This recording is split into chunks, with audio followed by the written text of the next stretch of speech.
पहुंच पाए हैं, बगल के हॉल में भी बैठे हैं। साथ ही साथ प्रदेश अध्यक्ष कर्मचारी संयुक्त परिषद के बहुत बड़े नेता और हमारे घर के इटावा के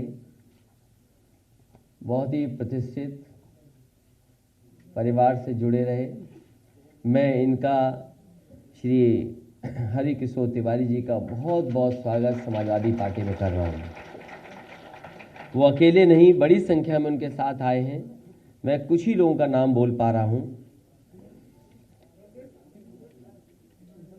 अतुल आक्रोश जी जो बहुत पुराने नेता रहे हैं, आलोक तिवारी जी, भारतेंद्र भारद्वाज जी, इंजीनियर सुरेश कुशवाहा जी, अवधेश नारायण तिवारी जी, लल्ला भैया और बड़ी संख्या में इनके साथी हैं। मैं सभी साथियों का बहुत बहुत स्वागत समाजवादी पार्टी में और इस उम्मीद भरोसे के साथ कि आने वाले समय में समाजवादी पार्टी का इसी तरीके से और मजबूत बनाने का काम करेंगे। पूर्व सांसद विधायक मुजफ्फरनगर से कादिर राणा जी बहुत पुराने नेता हैं, पार्टी से जुड़े रहे। नेताजी का हमेशा आशीर्वाद रहा। राजनीति में कभी कभी इधर उधर चीज़ें हो जाती हैं, आज फिर हमारे साथ आए हैं। न केवल वो अकेले आए हैं बल्कि बड़ी संख्या में साथियों को लेकर के आए हैं। मैं उन सभी साथियों का, कादिर राणा जी का बहुत बहुत धन्यवाद देता हूं, बहुत बहुत बधाई देता हूं, बहुत बहुत स्वागत करता हूं। साथ में अमरपाल सिंह जी हैं, शाह मोहम्मद राणा, इजाउल हक त्यागी और बड़ी संख्या में जो साथी नहीं हॉल में पहुंच पाए, बाहर हैं, कुछ छोटे हॉल में बैठे हैं। इंजीनियरिंग मयंक श्रीवास्तव जी का बहुत बहुत धन्यवाद देता हूं। परशुराम वर्मा जी, लोधी जी समाज के जो फरक्काबाद के बड़े नेता हैं, इनके साथ बड़ी संख्या में लोग आए। मैं आपका भी बहुत बहुत स्वागत करता हूं। आप यहां आ जाओ स्टेज पर, जो सब लोग देख लेंगे आपको। अरुण कुमार मिश्रा जी जो पूर्व में कर्मचारी रहे, आज रिटायर हैं और चुनाव लड़ चुके हैं और अब समाजवादी पार्टी में आप साथ आ रहे हैं। मैं आपका भी बहुत बहुत स्वागत करता हूं। एक बार फिर आरएस कुशवाहा जी, उदयपाल मौर्य जी, मधुसूदन जी का, राम सेवक पाल जी का समाजवादी पार्टी में जुड़ने पर मैं इन सब के साथियों के साथ स्वागत करता हूं, बधाई देता हूं और मुझे पूरा भरोसा है कि आने वाले समय में जो समाजवादी पार्टी लड़ाई लड़ रही है, उस लड़ाई को और मजबूत बनाने का काम करेंगे।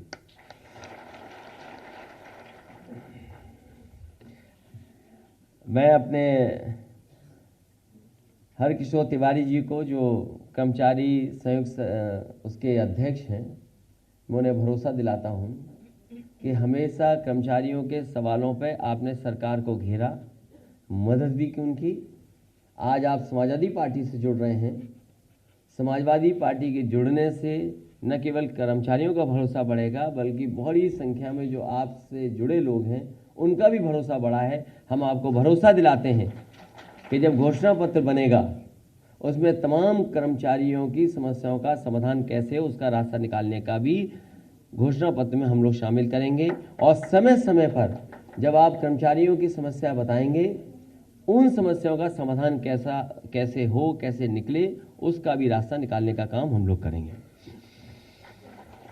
जो सरकार आज सत्ता में है, बहुत भरोसा दिलाया जनता को उन्होंने, और जनता ने भी इतना वोट दिया कि सबसे ज्यादा लोकसभा के सांसद जीत गए, बड़ी संख्या में विधायक जीत गए। और सरकार ने यह दावा किया कई मौकों पर, जब दिल्ली ने यह कहा कि हम भारत की अर्थव्यवस्था को 5 ट्रिलियन डॉलर की इकोनॉमी बना देंगे, वहीं उत्तर प्रदेश की सरकार ने भी कहा कि हम भी 1 लाख ट्रिलियन डॉलर की इकोनॉमी बना ले जाएंगे। महंगाई को लेकर के यह दावा किया गया था कि सत्ता में आते ही महंगाई को रोकने का और नियंत्रण करने का काम किया जाएगा। लेकिन जब आज हम महंगाई को देख रहे हैं, सुबह की चाय से लेकर के और शाम के खाने तक का अगर हिसाब किताब लगाएंगे और जितनी भी चीजें आसपास दिखाई दे रही हैं, आज उनकी कीमतें बढ़ गई हैं। महंगाई बड़े पैमाने पर बढ़ी है और तमाम हमारे गरीब मजदूर ऐसे लोग हैं, ऐसे परिवार हैं जिनके पास आज खाने का इंतजाम नहीं है, भर पेट खाना भी नहीं खा सकते। आज ये स्थिति भारतीय जनता पार्टी ने पैदा कर दी। और जिस समय ग्लोबल हंगर इंडेक्स के मामले में आंकड़े सामने आए हैं, जो भारत आगे बढ़ रहा था, कहीं ना कहीं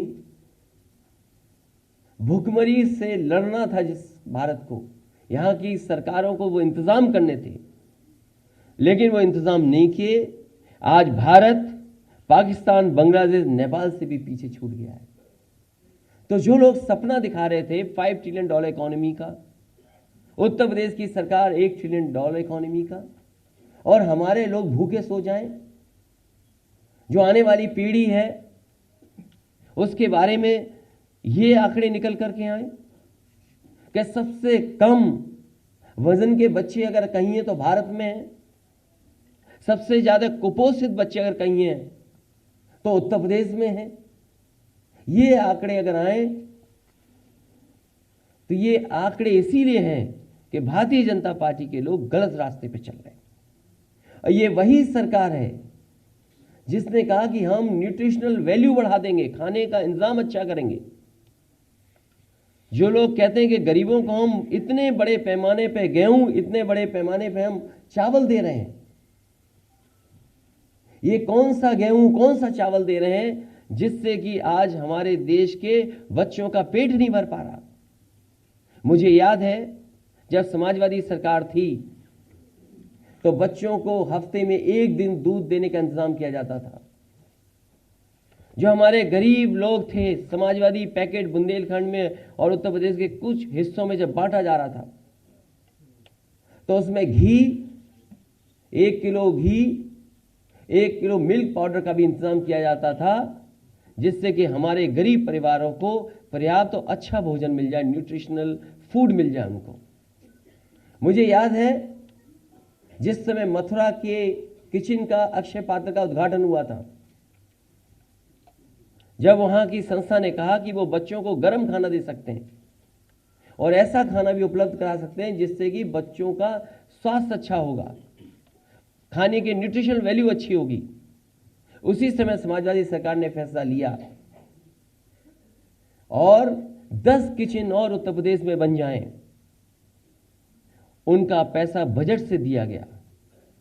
लेकिन आज सरकार के 4.5 साल पूरे हो गए। जो समाजवादी सरकार ने लखनऊ में किचन बनाई थी, उसके अलावा उत्तर प्रदेश में कहीं किचन नहीं बन पाई। जो बच्चों को दूध मिलता था, जो बच्चों को फल मिलता था, वो तो बंद किया ही किया, लेकिन बच्चों की पूरी पढ़ाई चौपट कर दी भारतीय जनता पार्टी की सरकार ने।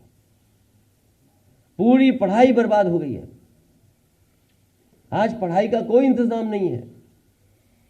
अगर बच्चों का भविष्य ना अच्छा हो और फिर जो नौजवान पढ़ लिख ले उसकी भविष्य की चिंता ना हो तो ये सरकार में कैसे रह सकते हैं। इन्होंने हर वर्ग के लोगों को धोखा दिया है। ये नारों में, विज्ञापन में तो अच्छे लगते हैं, और आपने ठीक कहा, ये नौकरियां केवल प्रचार के लिए हैं। सच्चाई में नौकरी नहीं मिली। न केवल उत्तर प्रदेश ने धोखा दिया यहां के नौजवानों को, बल्कि दिल्ली की सरकार ने भी धोखा दिया। मुझे याद है इसी सरकार ने कहा था कि हम 1 करोड़ लोगों को रोजगार और नौकरी दे रहे हैं, और उस समय प्रधानमंत्री जी से उद्घाटन कराया गया था। उस समय भी सूची मांगी थी। आज भी मैं सरकार से सूची मांगता हूं कि जिन करोड़ लोगों को आपने रोजगार, नौकरी देने का काम किया है और सरकारी नौकरी दी, कम से कम सूची तो दिखाएं। वो आंकड़े कहां है, वो सूचियां कहां है, किन लोगों को नौकरी दे दी आपने। ये सरकार किसान के खिलाफ है, और अगर आप लोकतंत्र में आवाज उठाओगे तो टायर से कुचल दिए जाओगे, और टायर से अगर कुचल दिए जाओगे, न्याय मांगोगे तो न्याय को कुचल देंगे। इसलिए मैं आज सब साथियों को धन्यवाद देता हूं कि आप सब निकल पड़े हैं इस देश का संविधान बचाने के लिए, कानून को बचाने के लिए और किसान को बचाने के लिए। किसान जो हमारा पेट भरता है, जो हमें कपड़े देता है, हमारी अर्थव्यवस्था को बचाता है। अन्न उत्सव मनाते हैं, अन्नदाता हमारा, और उसका इतना अपमान, उसे आतंकवादी कह देना, उसे मवाली कह देना, और आज तक गन्ने का बकाया नहीं दे पाई सरकार। अभी भी गन्ने का बकाया है। बिजली कितनी महंगी हो गई, अभी त्योहार मन गया लेकिन बिजली का संकट रहा, बिजली नहीं उपलब्ध करा पाए। कहने को, दावा करने को तो कहने लगे कि हम पर यूनिट 70 रुपए की बिजली खरीद रहे हैं, लेकिन आपने मुनाफा किसको पहुंचा दिया? अगर आपने सही समय पे कोयले का इंतजाम किया होता तो शायद उत्तर प्रदेश के लोगों को त्योहार पे भी बिजली मिल जाती। त्योहार पे भी ये बिजली नहीं दे पाए। इसलिए इस सरकार को हटाने के लिए, और सरकार के पास है ही क्या, नाम बदलना, नाम बदलना सरकार को, नाम बदलना, रंग बदलना, नेम प्लेट बदलवाना, स्टूल पर बैठवाना, होर्डिंग लगवाना, गंगा जल छिड़कवाना, कार पलटवाना, फोटो हटवाना, गड्ढों की जगह जेब भरना, और अकेले में 3x660 super critical thermal plant की बोलने की प्रैक्टिस करना। और जैसे औरों के नाम बदले गए हैं, जैसे औरों के नाम बदले गए हैं, हो सकता है आसानी के लिए प्लांट का भी नाम कमल प्लांट कर दिया जाए। थर्मल प्लांट की जगह कमल प्लांट नाम रख दिया जाए। इसलिए हम सभी आज जो पार्टी में शामिल हो रहे हैं, उन सभी साथियों का बहुत बहुत स्वागत करता हूं। आपके आने से न केवल मनोबल बढ़ा है, समीकरण जो हिसाब किताब लगाती है सरकार, और जो तमाम सर्वे और सर्वेक्षण होते हैं, इसलिए समाजवादी पार्टी अब निकल पड़ी है सरकार बनाने के लिए। और जनता नाराज इतनी है कि जिस तरीके से इन्होंने महंगाई बढ़ाई है, ये सिलेंडर पे बात नहीं कर रहे हैं, लखनऊ में 100 से पार हो गया पेट्रोल की नहीं हो गया? बताइए हमें, आपको सबको पता है कि 100 से पार हो गया। न मुख्यमंत्री जी को पता है, न मंत्री जी को पता है, और भारतीय जनता पार्टी के एक नेता कार्यकर्ता को नहीं पता कि पेट्रोल 100 से पार हो गया लखनऊ में। सोचिए आप, हमें, आपको सबको पता है, लेकिन भारतीय जनता पार्टी के किसी को नहीं पता कि 100 से पार हो गया पेट्रोल। तो जब नहीं पता है तो ये सरकार कर क्या रही है आखिरकार? इसलिए मैं एक बार फिर आए हुए सभी समाजवादी पार्टी में जो शामिल हो रहे हैं, जो इस हॉल में हैं, हॉल के बाहर हैं, मैदान में हैं, छोटे हॉल में, उन सब का मैं स्वागत करता हूं, बधाई देता हूं।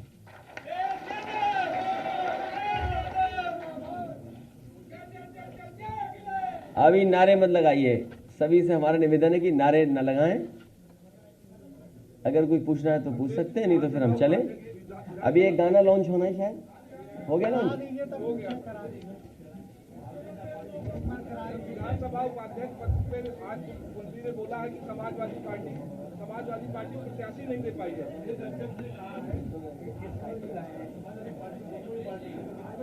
किसने कहा? देखिए, भारतीय जनता पार्टी को ये बताना चाहिए कि लखनऊ के साथ साथ उत्तर प्रदेश में कई जगह पेट्रोल 100 से ऊपर पार हो गया है। सवाल, आज जनता का सवाल यह है कि हर चीज उन्हें महंगी खरीदनी पड़ रही है। केवल पेट्रोल नहीं, डीजल की कीमत जो बढ़ी है, उसका जवाब भारतीय जनता पार्टी के पास क्या है?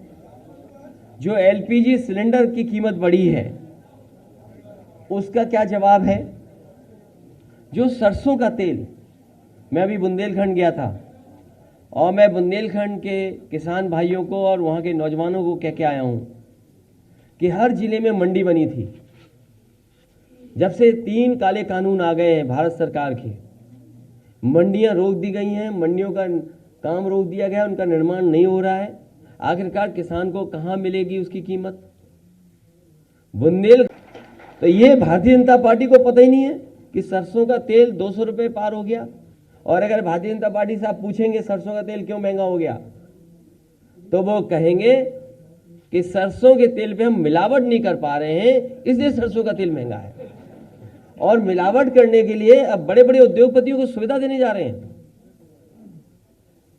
मिलावट हो सरसों के तेल में, सरसों का तेल सस्ता हो जाए, इसलिए बड़े बड़े उद्योगपतियों को राहत, सुविधा, सब्सिडी, ग्रांट या अलग से पैकेज देने का काम भारतीय जनता पार्टी करने जा रही है, जिससे कि सरसों का तेल में मिलावट हो जाए और शुद्ध सरसों का तेल जनता को न मिले।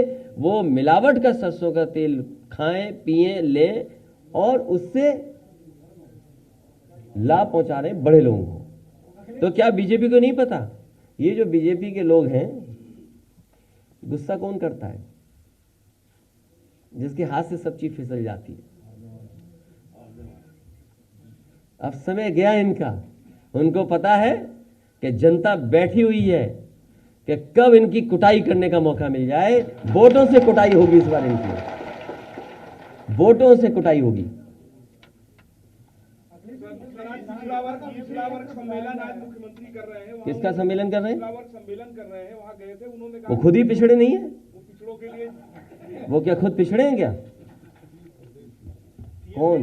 आउटसोर्सिंग के लिए सर आप बताइए। नहीं, तो वो जो आप मांग कर रहे हैं लगातार कि ये आउटसोर्सिंग अगर चलती रही और जिस तरीके से अभी इशारा किया आपने, ईस्ट इंडिया कंपनी का इशारा दिया, एक कानून ने जो कंपनी व्यापार करने आई थी उसको सरकार बना दिया था। और भारतीय जनता पार्टी के लोग सरकार में बैठ करके सरकारी कंपनियों को धीमे धीमे बेच करके पूरी कंपनी बना देंगे सरकार को। और एक दिन देखना आप, ये सरकार से हट करके सरकार को भी आउटसोर्स करके चले जाएंगे।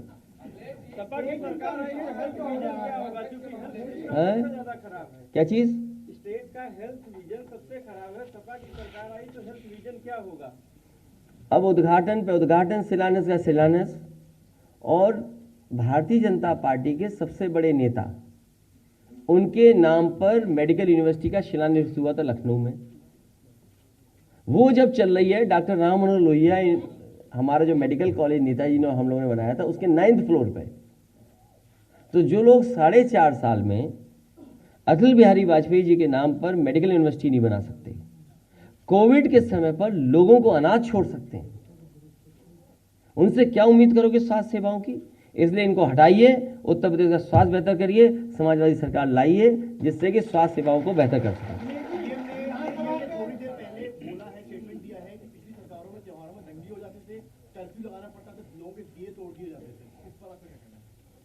मैं जानता हूं वो क्या बहस चाहते हैं,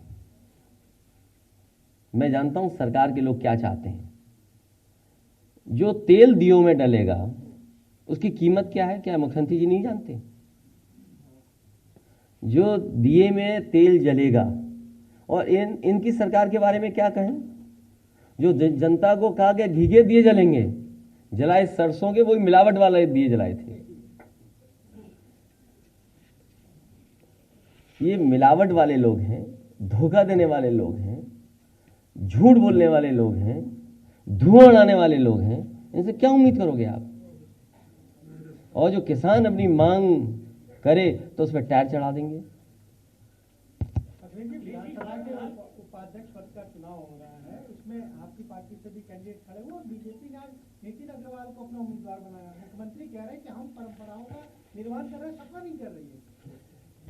मुझे आप ये बताइए, भारतीय जनता पार्टी जिस प्रत्याशी को खड़ा कर रहे हैं वो किस पार्टी के सदस्य हैं सदन में?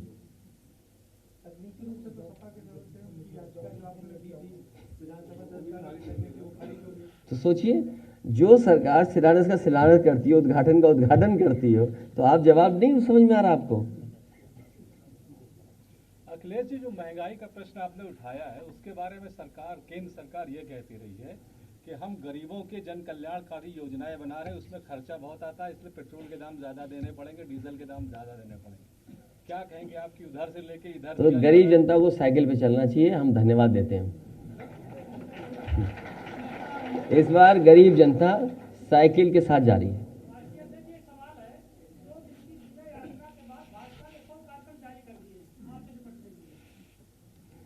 100 करें वो 1000 करें, जनता इस बार उन्हें हटा देगी।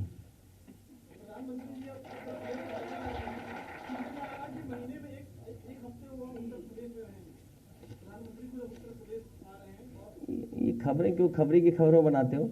कोई कितना भी रहे, सवाल ये है कि आज उत्तर प्रदेश में नौजवान बेरोजगार हैं। नौजवान को नौकरी कब मिलेगी, रोजगार कब मिलेंगे? और इन्वेस्टमेंट के तमाम आयोजन हुए उत्तर प्रदेश में। आपको सवाल ये पूछना चाहिए कि उत्तर प्रदेश में जो आयोजन हुए थे, बड़े बड़े कार्यक्रम हुए थे इन्वेस्टमेंट के, जिसमें देश के बड़े बड़े उद्योगपति आए थे, उन सभी उद्योगपतियों ने वादा किया था, MOU साइन किए थे और ये कहा था कि उत्तर प्रदेश में लगभग 5 लाख करोड़ का इन्वेस्टमेंट आएगा। आखिरकार वो इन्वेस्टमेंट कहां दिखाई दे रहा है, किस जिले में दिखाई दे रहा है? और जो भी इंफ्रास्ट्रक्चर का काम हुआ था, सड़कों का बनना, बिजली का उत्पादन बढ़ना या और सुविधाएं देना, वो आखिरकार समाजवादी सरकार की थी। आज ये सरकार क्या कर रही है?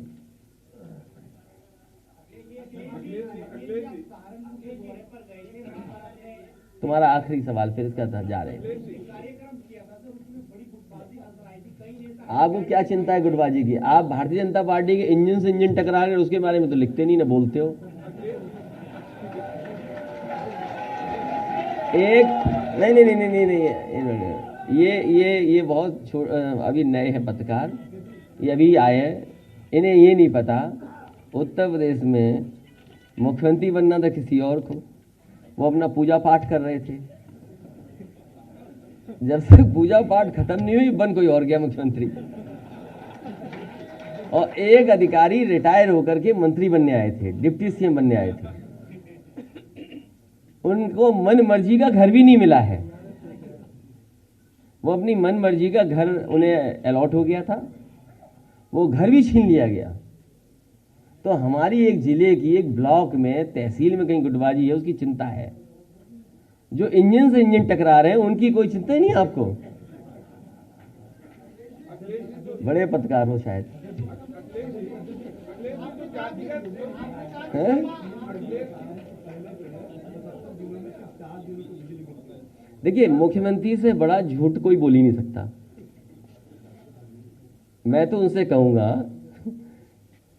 कि आज बिजली विभाग में जाएं और बिजली विभाग में जानकारी करें कि जो कर्मचारी इंजीनियर्स थे या जो उस समय फैसला ले गया था अक्टूबर 2016 में, दिवाली से पहले, कि किन जगहों पर 24 घंटे, मुख्यालयों पर 24 घंटे और तहसील स्तर पर 18 घंटे बिजली की सुविधा, ट्रांसमिशन लाइंस बिछाना, सब स्टेशंस बनाना, डिस्ट्रीब्यूशन सिस्टम को बेहतर करना। जो आज बिजली उत्तर प्रदेश में भी चल रही है, घरों तक पहुंच रही है, वो भी समाजवादी पार्टी की देन है कि जिसने जनरेशन से लेकर के ट्रांसमिशन और डिस्ट्रीब्यूशन में अच्छा काम किया था। ये सरकार बताए कि ट्रांसमिशन में कितना काम किया है। और जो अकेले में प्रैक्टिस करते हैं कि 3x660 super critical thermal plant, वो करना छोड़ें। जो समाजवादी सरकार में प्लांट बने थे, अगर वो आज बन करके तैयार हो गए होते तो शायद उत्तर प्रदेश में 17 रुपए पर यूनिट बिजली नहीं खरीदनी पड़ती। तो इसलिए आपको ये कहना चाहिए कि मुख्यमंत्री होकर के किसी को झूठ नहीं बोलना चाहिए। और उत्तर प्रदेश को योग्य सरकार चाहिए, योगी सरकार नहीं चाहिए। उत्तर प्रदेश को योग्य सरकार चाहिए। आपने कहा कि सपा निकल पड़ी है, सपा निकल पड़ी आपके है, तो कैंडिडेट के नाम की घोषणा कब तक करेंगे? और आपकी कोई चॉइस है? अगर आप चुनाव लड़ रहे हो कहीं से, हमें बताओ, चुपचाप पर्ची दे दीजिए हमें, तो विचार कर लेंगे उसमें। इस बार टिकट के लिए कोई सर्वे आपने कराया और उसी का नाम पे कैंडिडेट सिलेक्शन होगा? ये हमारे कार्यकर्ता साथी हैं, यही हमारे सर्वे कर रहे हैं और यही मदद करेंगे, यही जिताएंगे।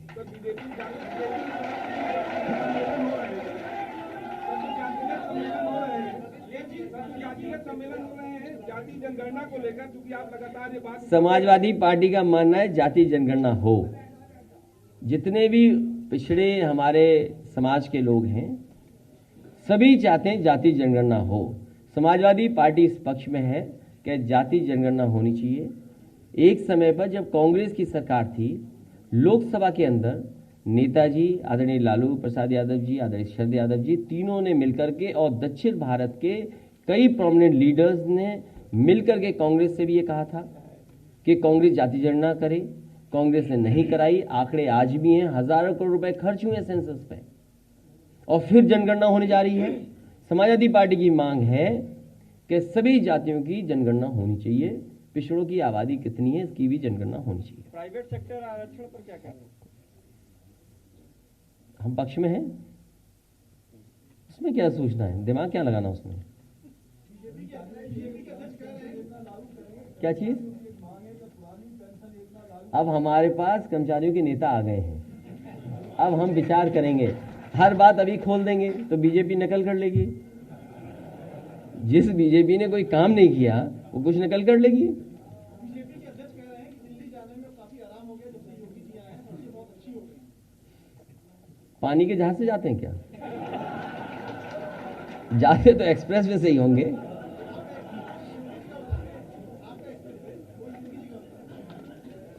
कुछ भी कह सकते हैं बीजेपी के लोग।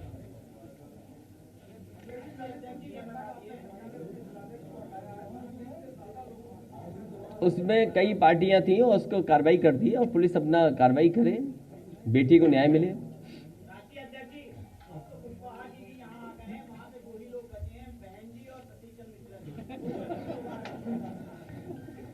मैं आज कई पत्रकार साथियों का जन्मदिन है, उनको मैं बधाई देना चाहता हूँ। आशुतोष त्रिपाठी जी उनको बहुत बधाई, सुनील कुमार रैदास उनको बधाई, सुशील सहाय उनको बहुत बहुत बधाई आज उनके जन्मदिन पर।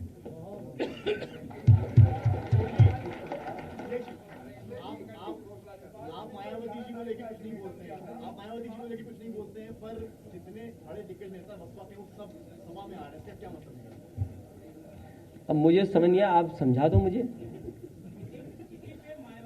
समाजवादी सरकार बनाने के लिए और पिछड़ों को, दलितों को उनका हक सम्मान दिलाने के लिए। और एक समय था जब डॉक्टर भीमराव अंबेडकर जी और डॉक्टर राम मनोहर लोहिया दोनों मिलकर के काम करना चाहते थे। तो ये वही लोग हैं जो डॉक्टर भीमराव अंबेडकर जी के रास्ते पे चलने वाले, संविधान को बचाने वाले और आज़ादी के बाद जिन्हें हक और सम्मान नहीं मिल पाया उनको दिलाने के लिए समाजवादी पार्टी के साथ जुड़ रहे हैं। हम इन सब का स्वागत कर रहे हैं। भागीदारी संकल्प मोर्चा बनाकर आपके पास आ रहे थे। नेता जो हाल फिलहाल दिनों में सपा ज्वाइन किए हैं, मायावती जी ने कई बार ट्वीट किया इस पर। उन्होंने लिखा है कि दूसरी पार्टी के स्वार्थी, टिकटार्थी और निष्कासित लोगों को सपा में शामिल करने से पार्टी का खुलना कोई नहीं बनने वाला। चाहे जैसे आए हमारे पास तो आ रहे हैं, ठीक बात है। हम खुश हैं जो आ रहे हैं, हम खुश हैं। लोकतंत्र में सर गिने जाते हैं, वोट गिना जाता है, इसलिए जो आएगा उसका स्वागत करेंगे। काम समाजवादियों ने बहुत करके दिखाया है और हम तो कर्मचारी संघ के अध्यक्ष हैं, ये भी कह रहे हैं कि कर्मचारियों को कम से कम जहां बैठते हैं जिन बिल्डिंगों में उससे अच्छा सुविधा काम करने का तो मौका मिले। कर्मचारियों की व्यवस्था क्या है? कुछ भी नहीं। अगर स्वास्थ्य की व्यवस्था की तो वो सरकार नहीं आगे बढ़ा पा रही है। उनकी बिल्डिंगें देखो कितनी खराब है। कम से कम समाजवादियों ने वो बिल्डिंग तो बनाई जिसमें मुख्यमंत्री जी बैठते हैं। वो जो नीला वाला हेलीकॉप्टर देखते हो ना, वो भी समाजवादियों को खरीदा हुआ है। कई नेता सर आने के चक्कर में वो उनकी ज्वाइनिंग कब से होगी? अभी बीजेपी को छुआ नहीं। अभी कब से शुरुआत? वो लोग बहुत आना चाहते हैं, उसमें से बड़ी संख्या में लोग, क्योंकि सुनने में ये आया है कि 150 से ऊपर की टिकट कट रही है। और देखिए हिसाब किताब बिल्कुल ठीक ठाक है। 150 की टिकट कट रही है और 100 मुख्यमंत्री से नाराज थे जो विधानसभा में धरने बैठे थे। कितने हो गए? 250। 50 हम जीते हुए हैं तो कितने हो गए हमारे? 300 तो पार अभी हो गए। बहुत बहुत धन्यवाद सबका आपका। अब मैं माननीय राष्ट्रीय अध्यक्ष जी रुक जाइए, एक कार्यक्रम और है, एक कार्यक्रम और है। स्वागत के लिए, माननीय राष्ट्रीय अध्यक्ष स्वागत के लिए। नमस्कार, मैं हूं मानक गुप्ता। अगर आपको हमारा ये वीडियो पसंद आया हो तो इसे लाइक और शेयर जरूर करें और हां, हमें सब्सक्राइब और फॉलो करना ना भूलें ताकि आप देश और दुनिया की कोई खबर मिस ना करें। तो जुड़े रहिए हमारे साथ और देखते रहिए न्यूज़ 24।